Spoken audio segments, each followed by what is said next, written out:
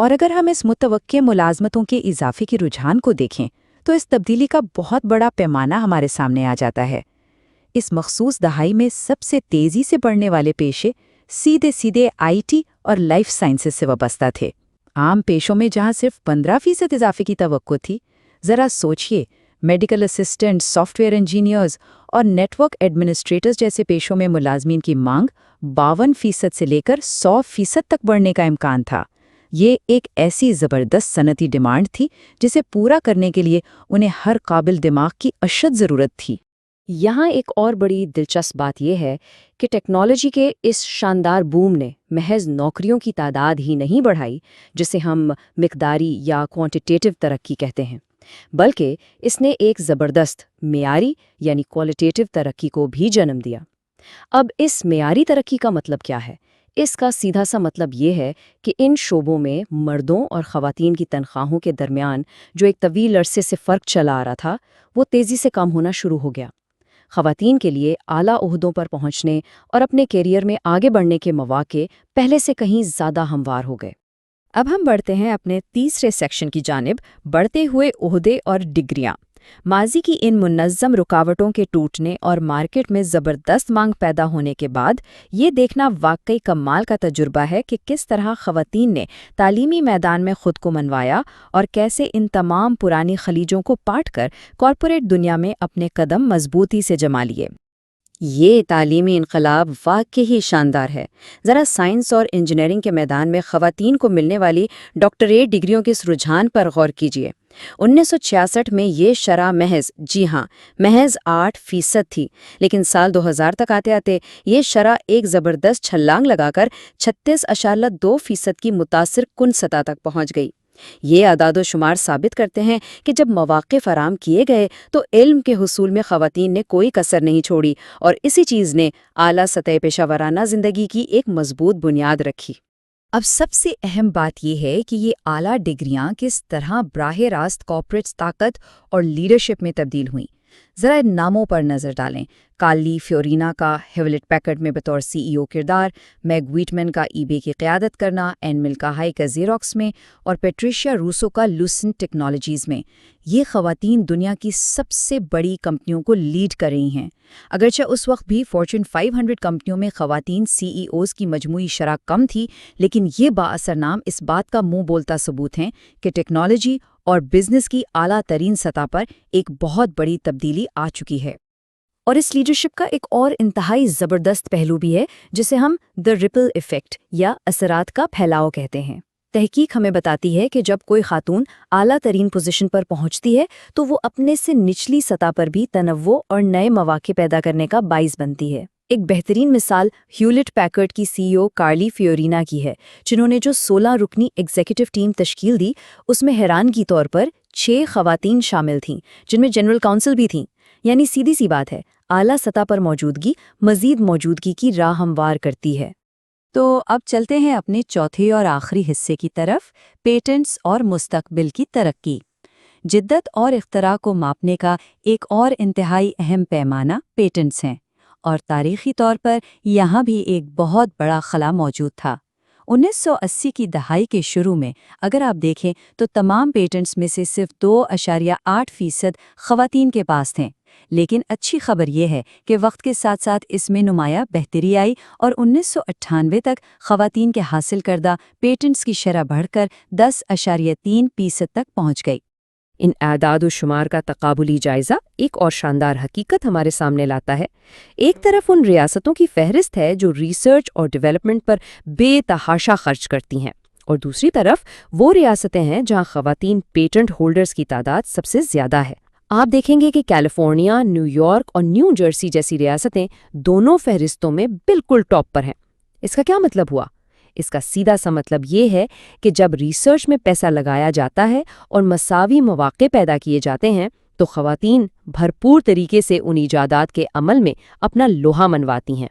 اگر ہم آج کے اس پورے تجزیے کو سمیٹیں تو ہمارے سامنے یہ 4 انتہائی اہم عوامل آتے ہیں جو مل کر سائنس اور ٹیکنالوجی کی دنیا کی کایا پلٹ رہے ہیں۔ پہلا، یونیورسٹی کی ان فرسودہ پالیسیوں کا خاتمہ جنہوں نے راستے روکے ہوئے تھے۔ دوسرا، خواتین کا گریجویٹ اور ڈاکٹریٹ سطح کی تعلیم میں زبردست حصہ لینا۔ تیسرا، ہائی ٹیک کمپنیوں میں قیادت کے ملنے والے نئے مواقع، اور چوتھا، ٹیکنالوجی انڈسٹری میں روزگار کی وہ زبردست مانگ جسے پورا کیے بغیر گزارا نہیں۔ یہی وہ سب عوامل ہیں جو مستقبل میں نوبل انعام یافتہ اور پیٹنٹ ہولڈر خواتین کی تعداد کو مزید مستحکم کریں گے۔ اس معلوماتی تجزیے کو مکمل کرتے ہوئے پامیلا لوپر کا ایک بہت ہی دلچسپ خیال ذہن میں آتا ہے۔ ہم سب جانتے ہیں کہ ہائی ٹیکنالوجی کی دنیا انتہائی تیز رفتار ہے اور یہاں کچھ بھی پتھر پر لکیر نہیں ہوتا۔ تو یہاں ایک بہت ہی اہم سوال جنم لیتا ہے، یہ تیزی سے ابھرتی اور بدلتی ہوئی انڈسٹری کس طرح ان پرانی رکاوٹوں کو ہمیشہ کے لیے ختم کر کے ہر ایک کے لیے مواقع کے نئے اور مساوی اصول لکھتی رہے گی؟ سچ تو یہ ہے کہ یہ تاریخ کا ایک ایسا باب ہے جو ابھی ہمارے سامنے لکھا جا رہا ہے۔ اس دلچسپ سفر میں ہمارے ساتھ رہنے کا بہت شکریہ، اور ہاں، سیکھنے اور کھوجنے کا یہ عمل یوں ہی جاری رہنا چاہیے۔ Thank you for watching Khadija Talimwali YouTube channel.